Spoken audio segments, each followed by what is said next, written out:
Welcome to Building and Structural Construction N5, and today we are looking at reinforced concrete detailing, which is the second part, like I promised last week.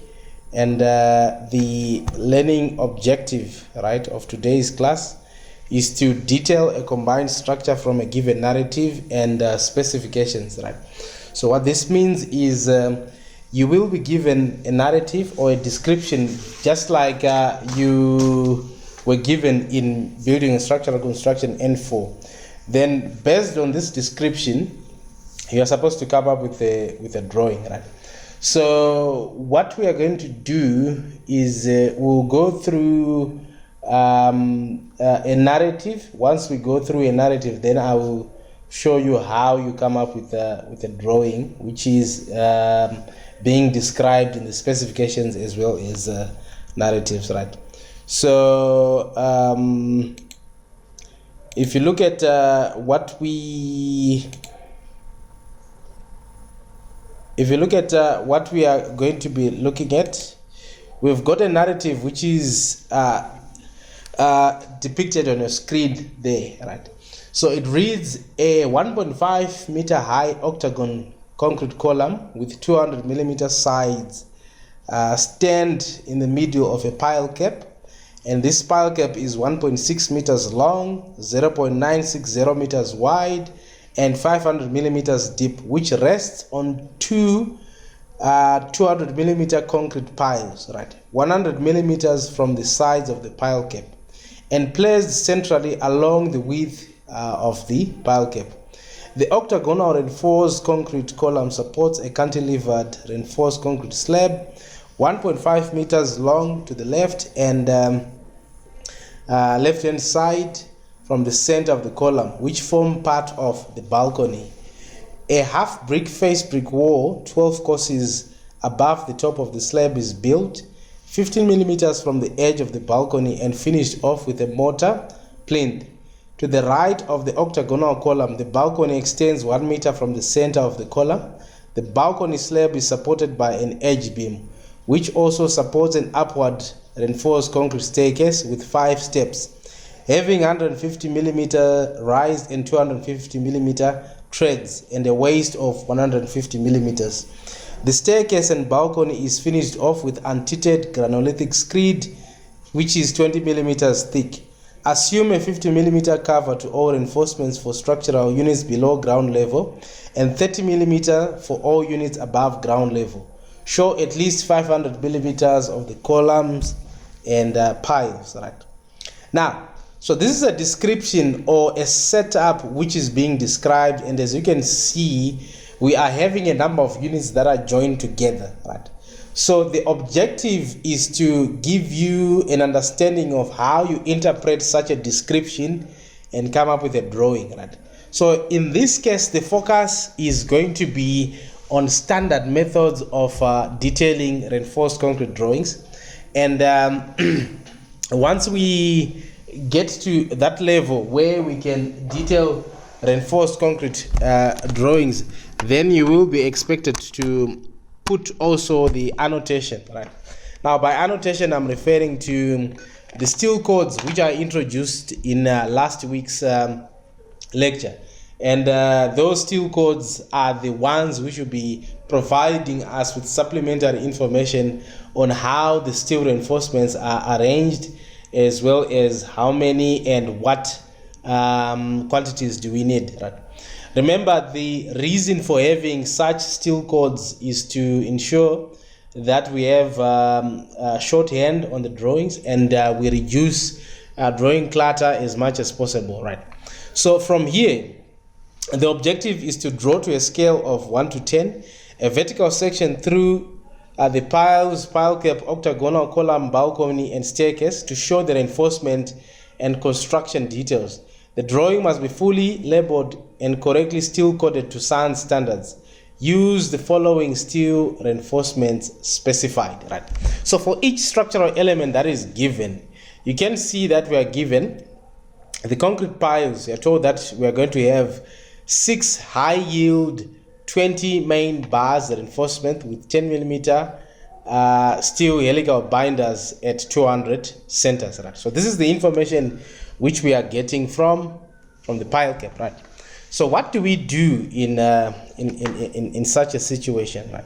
So you need to have an understanding of how this structure is built, right? And as you can see, the information that is provided here, I've just drawn it in CAD, but remember, you are not allowed to draw this in CAD. You are supposed to draw it using manual drawing boards, just like you did in N4. But what we want to do here is to give you an understanding of how that is carried out, right? So I'm going to put the narrative on the side here, and once I put the narrative on the side, then we'll also look at how do we interpret that, right? So let me just slide it to the right. I'm just going to slide this one slightly to the left, then this one I'm just going to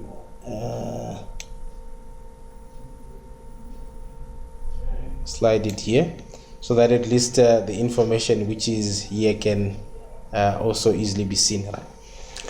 So we're told that we've got concrete piles, right? And by piles we're referring to a foundation or a column that is drilled below ground level for the purpose of anchoring a building, right? So this is usually the case if you're having high-rise buildings, and in most cases it is more economic to drill piles that will go and be anchored onto the onto suitable bedrock instead of doing bulk excavations, right? If you remember in building administration N4, we talked about underpinning, right? And we talked about piling, right? So this is an example of what we are referring to as piles, right? So what we are referring to as piles, we are referring to these columns which are below ground level, right? So here we are told that we've got two concrete piles, right? So the first concrete pile which we have is this one, which is on the left hand side, and we also have a second pile, right? And these piles, right, we are told from the description that they are supporting what is known as a pile cap, right? And a pile cap is more like a pad foundation, but that is supported on piles, right? So it's like you're having a pad foundation, but that pad foundation, instead of resting directly on the ground, or instead of transferring the load to the ground, right, it will be transferring that load to these piles, right? And these piles will be transferring that load further down to a stable formation below ground level, right? So that arrangement which we are having there is what is known as a pile cap, right?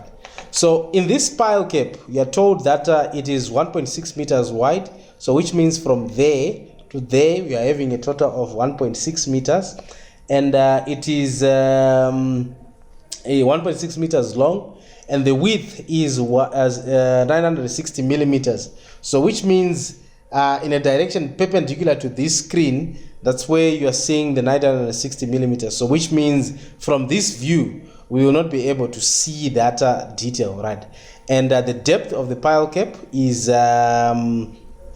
500 millimeters deep. So which means from the top of this pile cap to the bottom where it's resting on the piles, we are having a total depth of 500 millimeters, right? So what is important is for you to draw the structure first before you come up with the reinforcements, right? So it is important to have an understanding of how these structural elements are arranged and how each one supports each other, right?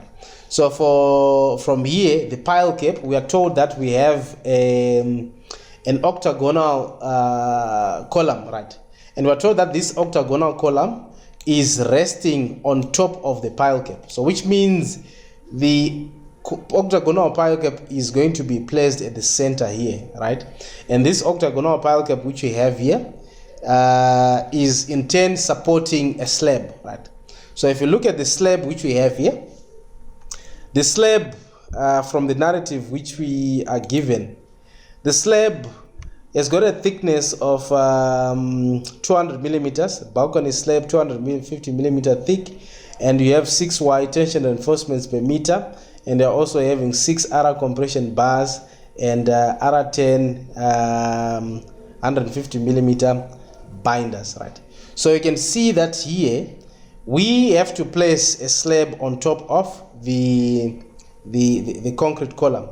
Now, but after we place this slab on top of the concrete column, we are also given information, further information, that the octagonal reinforced concrete column is supports a cantilevered reinforced concrete slab which is 1.5 meters long to the left hand side from the center of the column. So which means from the center of this column to the left hand side we are having this cantilever being 1.5 meters. So if you're drawing, you have to draw that cantilever to 1.5 meters to the left hand side, right?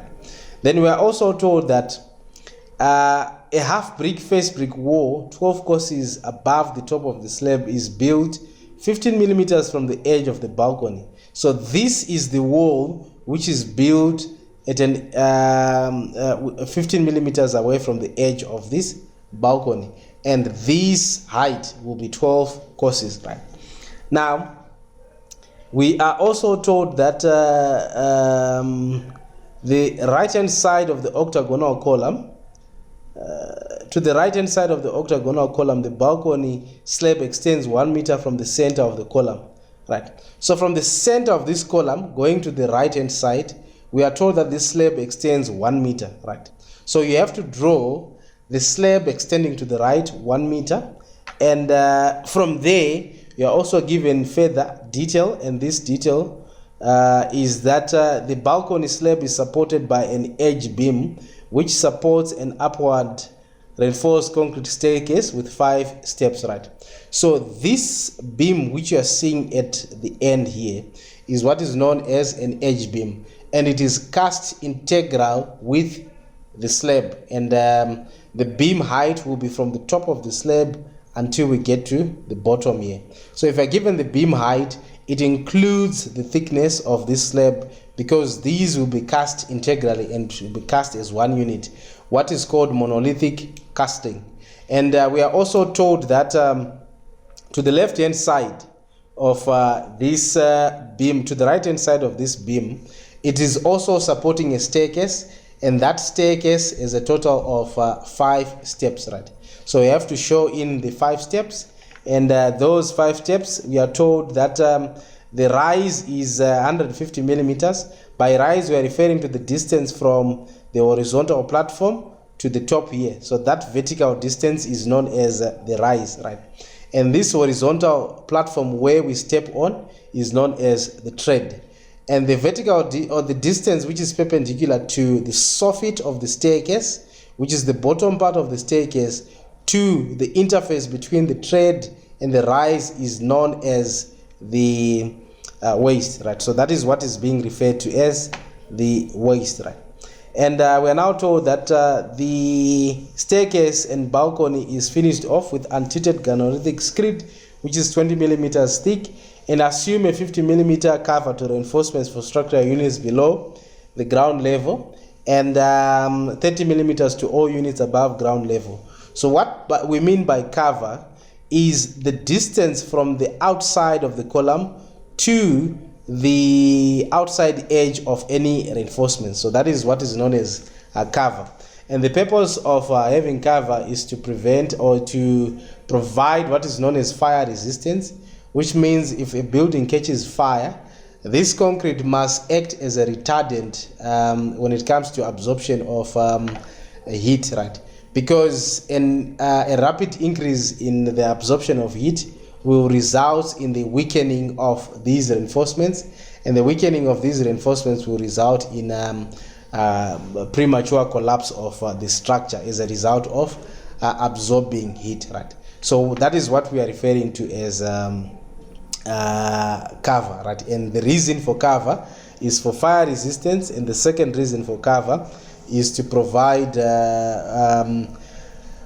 is to provide protection against environmental conditions, right? What are known as exposure conditions, right? So at times, a structural element can be exposed to rain, it can be exposed to acidic environments, and those can contribute to rapid or accelerated corrosion of reinforcements. So in order to prolong the life of the concrete rebars, we need to make sure that we provide adequate thickness to cover reinforcements. So those are the two reasons why we need to ensure that we've got adequate cover, right? So now,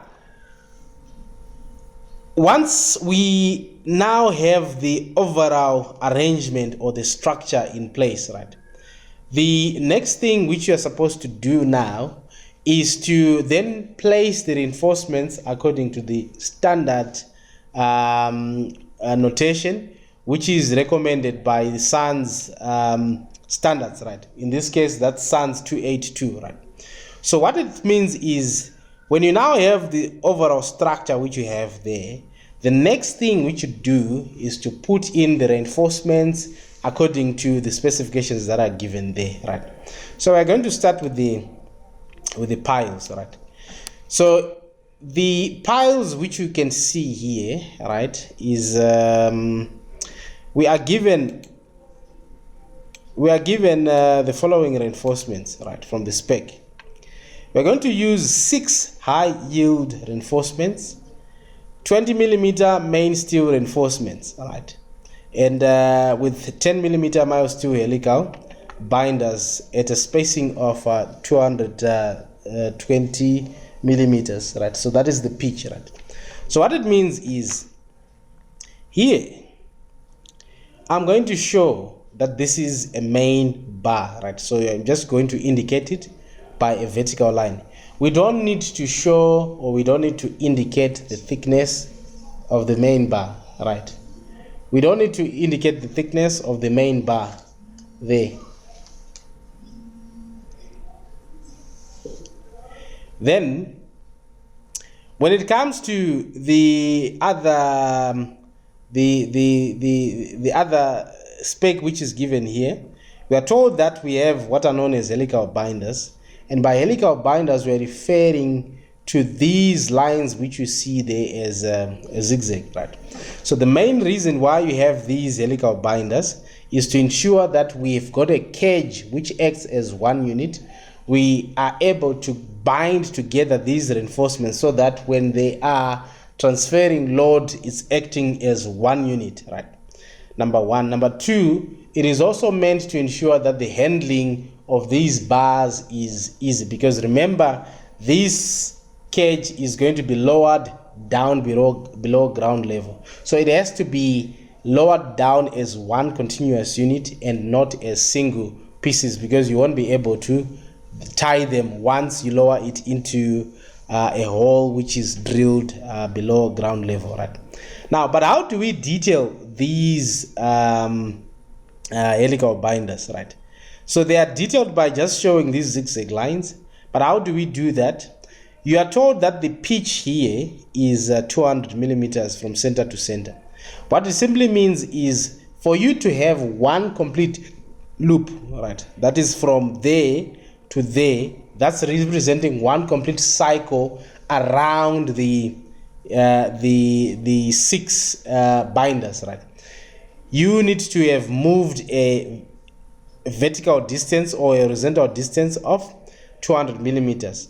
So when you are drawing this now, the first side, you measure a distance which is equal to half a pitch. In this case, the distance is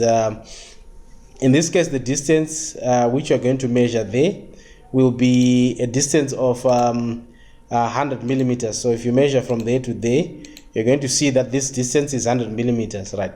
But now the distance from there, right, to the first position here where we are having this thing, right, you will then get a total distance which is equivalent to a total distance which will be equivalent to 200 millimeters, right? So that's the pitch which we are going to get, right? And the cover to reinforcements below ground level, you have to make sure that the distance from the outside edge of this concrete to this one, you're going to have a total distance of 50 millimeters as prescribed in the specifications, right? Now, the other important aspect, right, which we need to look at, right, is that these main bars which you are seeing here will have to be terminated way inside the pile cap, right? The reason is because we want to have continuity and we want to have adequate bonding between these two structural elements. Otherwise, if you don't provide adequate anchorage or bonding, these will act as if they are two structural elements, and it will be easy to move them or to separate them, right? So in order to prevent that, we need to have these bars extending way into the main one, right?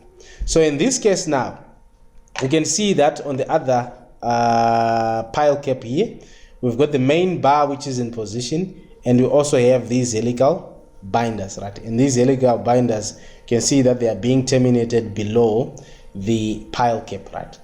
So now, once we are done with that, we now want to put the reinforcements for the pile cap, right? So if you're looking at the reinforcements for the pile cap, we are told that we're going to use 14y20 75, right? So what does this mean, right? We need to have an understanding of what that means, right? 14, remember, it means the number of bars which are required. Y means that they are high yield reinforcements, which means the yield stress of these reinforcements will be 450 megapascals, and 20 is referring to the bar size, right? And the bar size here is 20 millimeters nominal size, and 75, right, is the pitch, right? So which means these bars which you are seeing here, right, the ones which are in blue, we're going to have 14 of them which are laid, right, perpendicular to the direction of the screen, and there will be at a pitch of 75 millimeters, and these are your tensile reinforcements, right? Then we also have these secondary reinforcements, and these secondary reinforcements, we are told that we're using 10y16s, right? And perpendicular to these blue ones, we're going to have bars which are perpendicular, and these are the ones which you are seeing in circles here, because we are cutting through the cross section. That's why you are seeing them as circles here, and we will have 10 of them being lined up like what is shown here, and the spacing which will be required will be a spacing of 200. So from the center of one to the center of the other, you will have a pitch which is equal to 200 millimeters, right? So that is what is meant by that steel cord. So what you simply need to do is you simply need to show us dots right here which are shaded. You don't necessarily need to draw them to scale these dots. The reason being, you are using a scale of 1 to 10, so the actual diameter of 1 to 10 will only be 1.6 millimeters, so it won't be that big. So we don't require you to draw these dots to scale, right? Now, when it comes to the cover, you need to ensure that you've got adequate cover between the outside and the outside edges of the concrete block and the reinforcements, right? So you can see here, I've got a cover of 50 millimeters there, right? So 50 millimeters, like what has been mentioned, is the cover which has to be provided below the, whenever we're dealing with a unit which is below the ground level, right? So now we also want to look at what are the other reinforcements which we need to put in the pile cap. We're told that we've got 7y10 compression reinforcements, and these compression reinforcements, which one are they, right? So we are going to see that here the compression reinforcements which we are referring to, The compression reinforcements which we are referring to are these blue ones here. Because what is happening here is we've got a load which is coming from the column, and these piles are acting as our supports, and this pile cap is representing some form of a beam, right? Now, because, right, along the neutral axis, somewhere in the middle there, you're going to see that the top part of this pile cap is going to be in compression, but the bottom part is going to be in tension. That's why these bars are being referred to as tension bars. Then the top part, which is in compression, you would have done your calculations and noticed that the concrete block which is above the neutral axis is not strong enough to resist compression on its own. So it needs additional reinforcements, and that reinforcement comes from the compression main bars, right? So in the compression bars are the ones which you are seeing there at the top here. And in this case, you are told that we've got 7 Y10, and they are at a spacing of 150 millimeters. And now we are also told that we've got 14, right, R20 bars, binders at a spacing of 75 millimeters. And these are the binders which you are seeing here, which are on top. In most cases, if we are dealing with a pile cap, the reinforcements are done in such a way that we've got a cage-like structure which is 3-dimensional, right? So that's the detailing which we need to provide in the pile cap, right? Now let's now move on to the octagonal column, and we are going to use 8 high-yield steel bars with 20 millimeter, that is 8x20 main bar reinforcements. So what it means is on the octagonal column which we have here, so this is the column which we are dealing with, right? These bars, you don't need to show all 8 columns, right? We only need to show 1, and we need to just indicate where the others are going to be, right? The others which is on the extreme edge, right? The reason why we don't need to we don't need to show that is to reduce clutter, and at the same time, because these steel cords which we have will also give us the number of rebar which is required. That will be enough for a steel fixer to interpret what information is required there, right? So from here, you know that before we cast in this column, we need to have what are known as starter bars which are in position. So here, because we've got 8 bars, it also means that we will have what are known as 8 starter bars. And these are the bars which are used to anchor the column firmly into the pile cap, right? And these bars, you can see that it goes all the way above the top of the pad foundation, or in this case, the pile cap, and it is going to be anchored all the way down to the bottom reinforcements. And these bottom reinforcements, you can see that there's a bend anchor, and the purpose of the bend anchor is also to make sure that we've got adequate anchorage, right? So these bars, since we are having 8 of these, we're going to be having 8 of those reinforcements which are placed along the circumference of the octagonal column, right? Now, once we are done with that, we then need to then show the position of the main bars, and the main bars will not start on top of this. In this case, we are told that we've got a 75 millimeter kicker, and that kicker is just a protrusion above the top of the pile cap. The reason for which is to ensure that there is easy location of these columns, right? And this kicker, if it's 75 millimeters, what it means is the distance from there to there will be a total of 75 millimeters. So your main bars, right, which are being reflected by these bars which I'm highlighting, I'm just going to highlight them in let's just use pink, right, to highlight those bars. Let's say with a 1 millimeter thickness, right?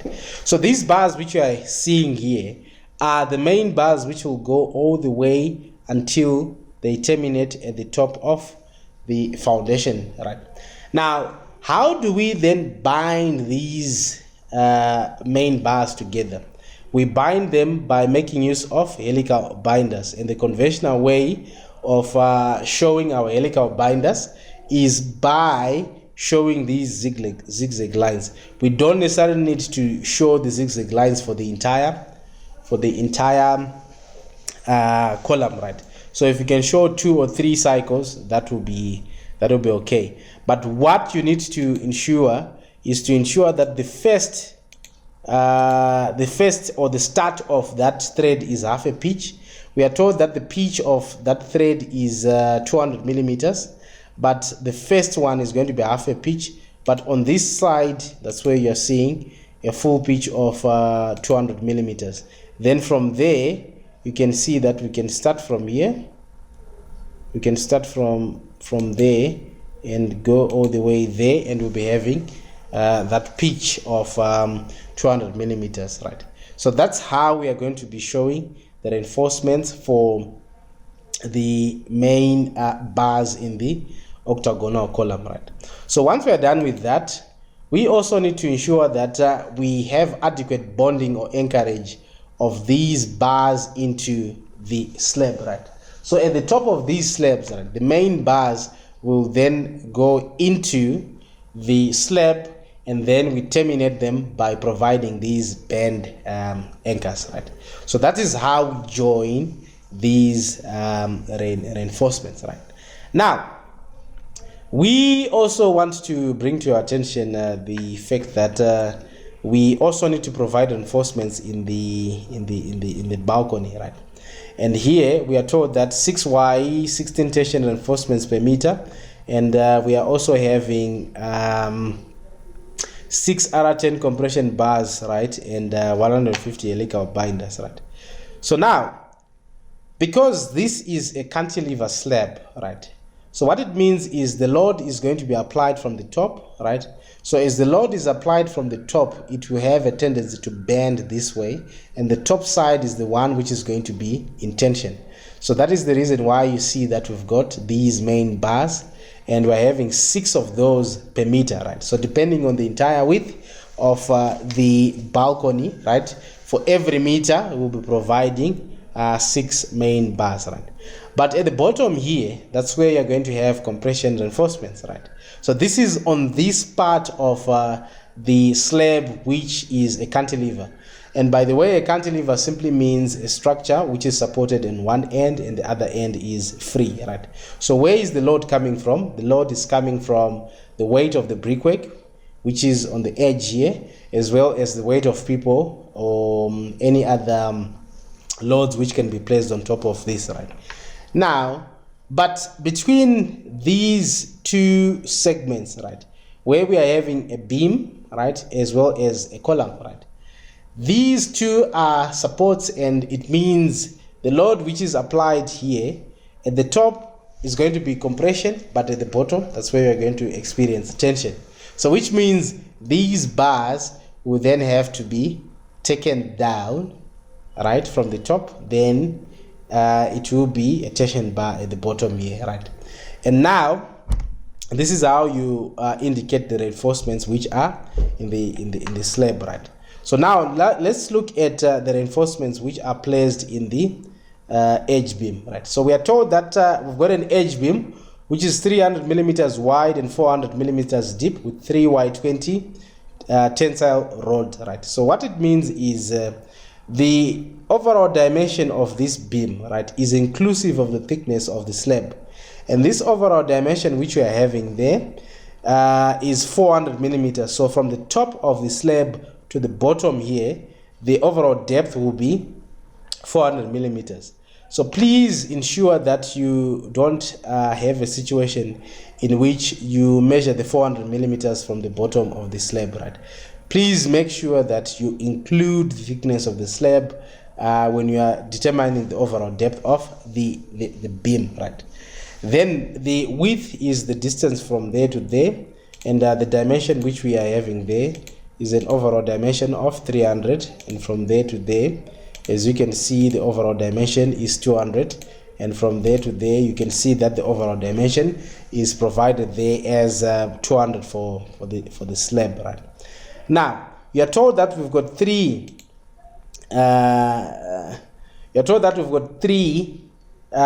main bars or tensile reinforcements, and these are the three bars which are at the bottom here, right? Then we have got two compression bars, and these compression bars, we've got one at the corner and one at the other corner here, and these are the compression bars which are made of mild steel, right? Then the reason why we're calling them compression bars, because they are in the compression zone of this beam, and these ones are called tensile bars because they are in the tensile region of the beam. Remember, if you are having a simply supported beam, it will be stressed or it will be stretched at the bottom, but it will be compressed at the top, right? So now this is how you represent the rebars, and we are told that we are having 150 millimeter. You are having 10 millimeter binders at 150 millimeter centers, right? So by binder we are referring to this brown stirrup, right? They are called links, or they are called binders, or they are called stirrups, right? So we will be forming a cage around these, and their main function is to provide reinforcements to shear, right? So these will be extending into these will be extending perpendicular to the screen, and they will be at a spacing of 150 millimeters. That is center to center, right?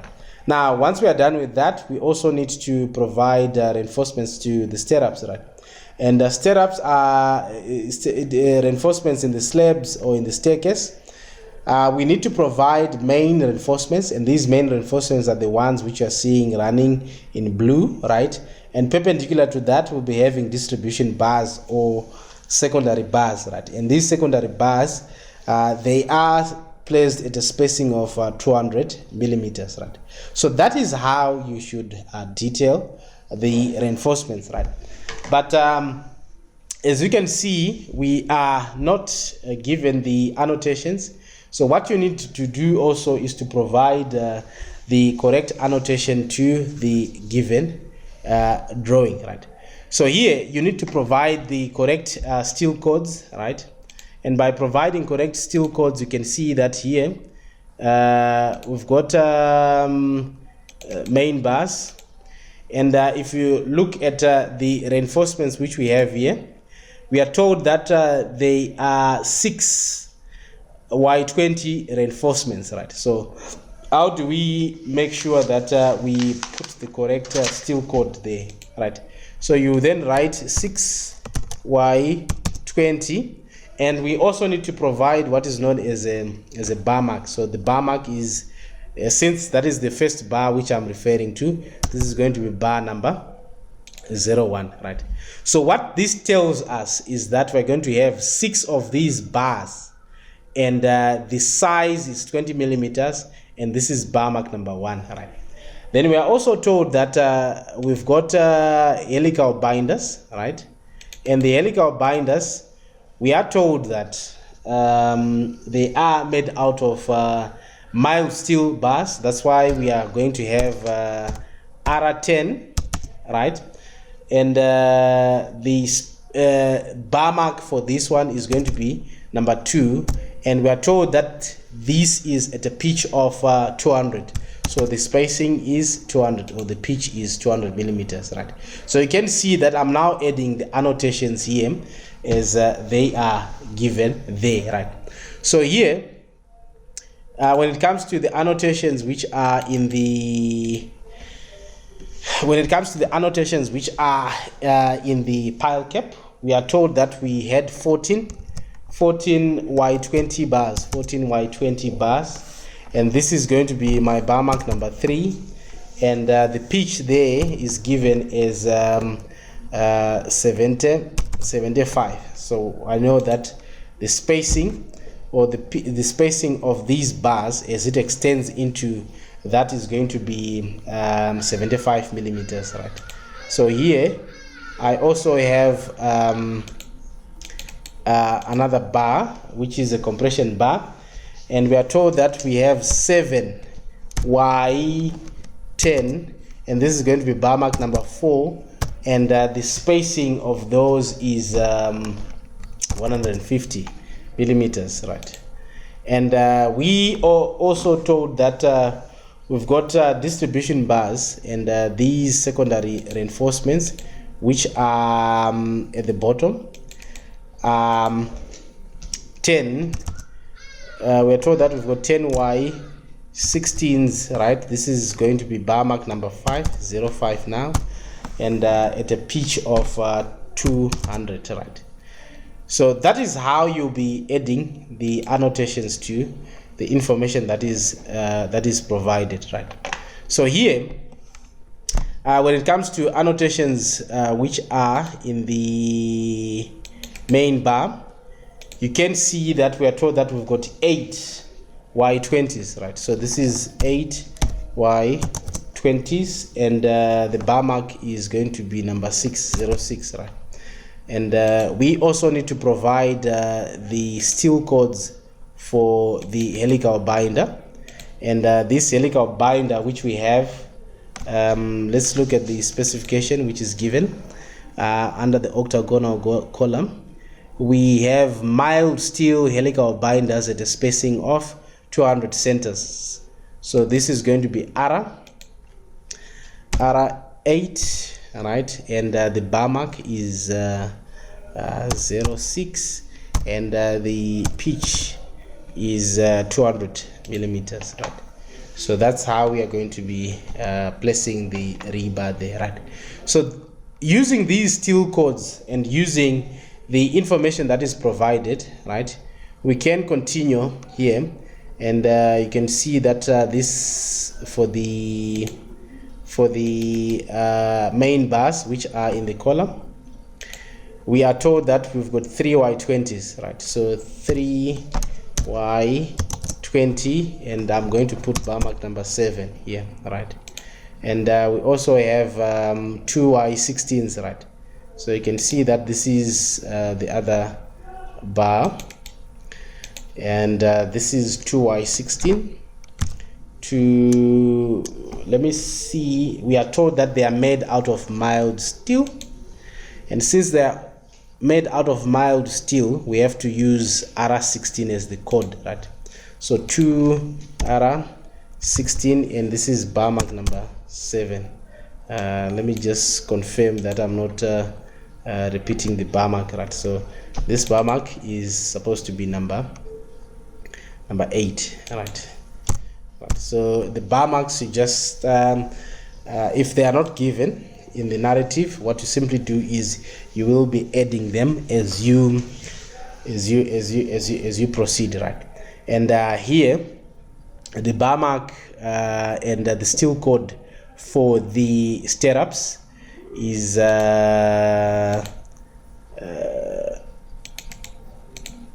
let's just go there. We are told that we are using 10 millimeter binders at a spacing of 150 millimeters, right? So I'm going to assume that they are out of mild steel, R10, right, 09, and there is a spacing of 150 millimeters, right? So you should ensure that your annotations they don't interfere with the other drawings, right? So this is the kind of drawing or the kind of setup which we expect you to know. And this is the kind of detailing which is expected of you at this level, right?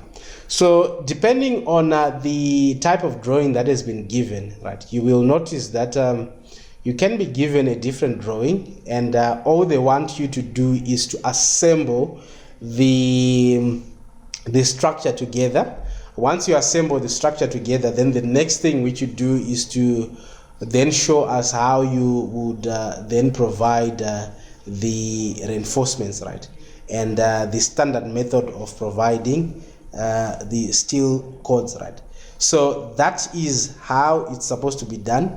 I've left out a few annotations on this drawing. That is the reinforcements for the slab and also the reinforcements for the distribution bars here. Right, so I would like you to go and work on that as a further study and see if you can do it correctly. Right, so that brings us to the end of today's class.